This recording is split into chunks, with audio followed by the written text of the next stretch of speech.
So Maramino Kapa-kingi and Tākura Ferris have been now ousted from Te Pāti Māori. You are going to see two new independents in Parliament until, obviously, election year of 2026.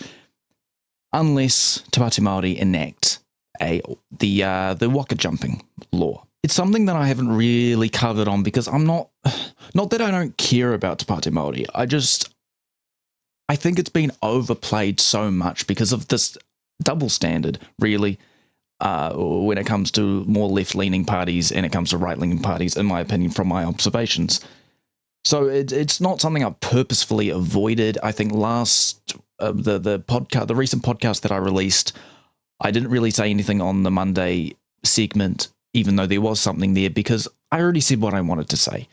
And I'm glad I didn't actually post anything, because it would have been outdated as shit, because I recorded that on the Sunday. And then on the Monday, this came out. So it would have been absolutely hilarious for my dated opinion, now that it has been revealed that those two MPs have been booted from the party. And what it has been revealed in the vote, that two electorates, or three of the six electorates, were the only ones that voted. So the two MPs that have been ousted, that were representing the MPs that are representing their electorates, Te Tai Tokerau and Te Tai Tonga. Te Tai Tokerau under kapa-kingi was excluded from the vote, and Te Tai Tonga under Ferris abstained.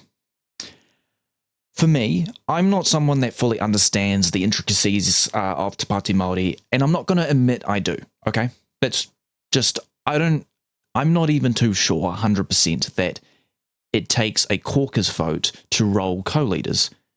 From what I've heard, it does, but, I'm not 100%, so I'll admit that. I don't know what I don't know. Just from this, straight out the bat, from this, the fact that Te Tai Tokerau electorate under kapa-kingi was excluded from the vote reveals to me that she was the main issue that they wanted to boot. From my perspective, I think the National Council saw an opportunity for Tākura Ferris to get rid of Tākura Ferris because he was a liability, especially when it comes to his racist rhetoric in the by-election. I think they recognised and saw that could be a huge burden for their chances going into. I could be wrong on this, but a huge burden on their chances going into the general role, and even staying in the Māori role. And so it was a convenient time for John Tamahere to boot out those two MPs. Now, obviously, they are not the only ones that have had issues. Apparently, Hana Mawhiri Clark has had some ructions with Debbie Ngāwere Paka. I don't know that for sure, but I've heard whispers. That might not be the case. So there does seem to be a lot of issues growing in that party, from my perspective. What is really evident to me is that, this is like a poo that just won't flush, right? It's a never-ending recycling of things that just probably shouldn't be out in the open, and people have admitted that, because what this is doing is that it's really dividing not only the party but people. But I think what this is doing is that it is very visibly turning off people from the party because of this infighting. I think that correct me if I'm wrong in the comments, I have not exactly seen or heard of any infighting in these last 2 decades in any left-wing party. Specifically, the Green Party and or even the last Te Pāti Māori edition pre-2017. More specifically, Labour Party and the Green Party. This seems like a really one-of-a-kind thing that, I don't know, might be Māori-specific, but this is a one-of-a-kind thing in the left space. Obviously, you saw the alliance, but that was just that was literally a coalition of parties in the 90s and early 2000s, I believe, that just literally had differing views. They were just cobbled together just to get as much of the vote as possible. So that was obviously going to crash and burn. There was no coherence. So again, correct me if I'm wrong, but this doesn't seem to the only similarity of this happening, and you would have to see you would have to see Takata Ferris and Maramino Kapa-kingi creating their own party, which, I mean, they might. I don't think they will. I think that what has been evident is that they are looking to appeal the decision on the 7th of December, the next hui, or the next AGM. So they really, I don't think they want to start a new party. I think they know that would be suicide for them. But back to what I'm talking about. The last time, other than the alliance, which is a bit of a different thing, was, I would say, the Labour Party. From what I can recall, from what I can see, the Labour Party, under its complete crisis breakup after the idiotic reforms in the 80s, saw a crisis of identity for the party, and then a portion of it split. Something Anderton, I forgot his name. He was a part of that creation of the alliance. So there's a link there. He created New Labour. So it is a bit of a I wouldn't say unprecedented, but recently unprecedented. You haven't really seen a party with this much divide specifically in a small party. That's the thing, right? Usually in a small party, I would say that there would be much more control from the leaders, rightly so, because it's a smaller, more inexperienced party. But obviously there is differences around the running of that party, and you've got characters in Takata Ferris specifically that are more bullish than, I would say, someone in the ACT Party, who David Seymour holds that party controls that party like an iron fist, or even what's their face, New Zealand First.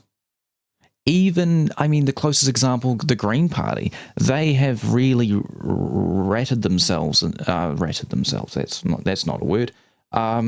Made themselves an actual very good candidate for being a party in government. Obviously, there's some flaws here and there. Like nothing. Every party has some issues. It's just that comes with the game.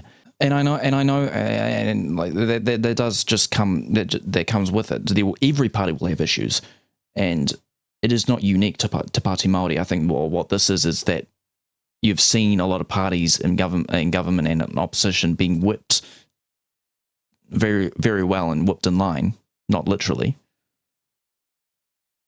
That seeing a party like Pāti Māori that may not, that may not have this. Tamahere's accused of holding the party with an iron fist, but maybe not as much as other parties, specifically other minor parties. Anyway, I'm rambling on too much pontification and too much speculation. That's something that I don't really know. I want to move to what this means for the Labour Party, specifically, to an extension the Green Party, but more specifically the Labour Party, the party that is their biggest competitor in the Māori Party seats, Māori Party electorates. Māori Party electorate? Oh, I'm playing into their game, aren't I? Playing into the... Oh my God. The biggest competitor in the Māori seats. There has been talk, and they hadn't admitted, and obviously it's not the choice, and I give credence to that. It is not the co-leader's choice, or even the caucus's choice, to either waka jump or even boot out those electorate. It was the council's choice. So, and I give respect to that. I'm not going to speculate on whether or not they will do it, but they have admitted it has not been discussed. It is an open option. So I'm not going to speculate whether they will or don't, because it's just a losing attempt. I'm going to give some options onto if the current status quo continues, or they do choose to waka jump Maramino Kapa-kingi and Takata Ferris. I genuinely think this. If they choose to waka jump them, they will lose those seats. And that means Te Pāti Māori won't win them. And I am sort of certain, half and half, that I don't even think the two independent MPs will win their respective seats. I think that people will be not abhorred or disgusted, but annoyed and frustrated to see a party that they voted for and they support just doing this stupid infighting. And they will, maybe even as a protest vote in the immediate, the fact that they have to go to another by-election to go and vote for a Labour Party MP, and maybe you might see a low turnout, and it turns out a Labour MP candidate wins. But I think the overview is true. I think that there will be a shift towards Labour, and I appreciate the rhetoric that Willie Jackson uses, saying that, yes, we are willing to talk to them. Yes, they are our friends, but our aim is to wipe them off the face of the planet. Our aim is to completely get rid of them in Parliament because we want those seats. And I love that. I'm happy with that. Because this is not the role of another political party to be coy and play patty cake with another party just for the sake of it because they've got the name Maori on it, on their party, slapped onto it. So I do appreciate it, because I think this is a big opportunity for the Labour Party to, at an objective sense, that there will be a shift of votes, even for the waka jump, there will be a shift. Maybe not necessarily both electorates will shift directly to Labour, but there will be a noticeable vote shift. On to the second option, which I think will happen. I don't think they'll waka jump. If you want my reckon, if I don't like sitting on the fence, I don't think they will do it. If they don't do it, the current status quo, I think you will see in the 2026 election, if this continues, especially since there will be another, they'll be able to appeal, the two MPs will be able to appeal the decision. And Rauri has said that they don't want to talk, and they will not talk about this publicly. They will not announce it. And that probably is a good decision to make. I don't think he has really a choice. I think you will continue to start to see leaks from either side further, especially if this carries on past the 7th, past next month. And I think the danger is that if it continues, even if the status quo is continued and they don't enact the waka jumping law, if this back and forth continues, as in there will be further leaks, Hana Mawhiri Clark has disagreements, or Orini Kaipara, who herself supported the two expelled MPs, but her electorate office voted the other way, as in for support for the co-leaders. I don't know if Orini Kaipara is trying to please both sides or what. I don't really know what's up with that, because that's dangerous. So if that still comes out and there's still going into next year, you will definitely see a drop-off in the party vote. In successive polls, you have seen Te Pāti Māori this year getting as close as 4.5% of the party vote. Now, that doesn't mean anything, really, because that's a throwaway vote, really, if they don't get 5% or unless they get a general roll electorate. So, but even then, they've been trending upwards, especially after the Toi Tiriti movement and the Treaty Principles Bill. They have trended up. It is only recently that they have plateaued and just slowly trended down. If this continues, you will probably see a regression back to polling of 0.5 to 1%, or the poll in 2023, which was, I believe, 1.5% of the party vote. And even further, you could see, which I predicted, a clean sweep, a clean sweep of Māori electorates, especially after the Treaty Principles Bill. I predicted that momentum would carry them if they don't fuck up, and I didn't think they would. Poo on me. This just shows you not to make huge, outlandish predictions going into the election year, because you don't know what's going to happen. And that's the thing.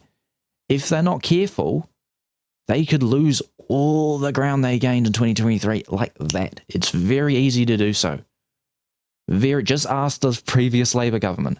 It's like that. If you don't do what is needed, if you don't hold the narrative hand, and you are already on the back foot back foot, my friend. You're already on the back foot. And this is coming from a person that is not exactly approval of Pāti Māori, but I'm not exactly an enemy, but I'm not exactly a friend. I'm not going to go further into it, but I don't exactly approve of the sort of stuff, and I've already outlined why. So I'm not going to go further into that. But they have to be very careful, because you won't get booted out of the government, out of Parliament. That just won't happen. That you will at least have a seat, even two, like maybe even I think the closest that if this continues, you will not gain all 7, and I think it's possible that you could lose a seat, maybe even 2. And I think that the party needs to get their act together, otherwise they will not have as much of a stand in negotiations if Labour and the Greens get into government as they thought they did, because of their own foolishness. If you like this video, click like, subscribe, and click the bell icon to stay up to date with the weekly breakdown, the daily divide, and other bonus content.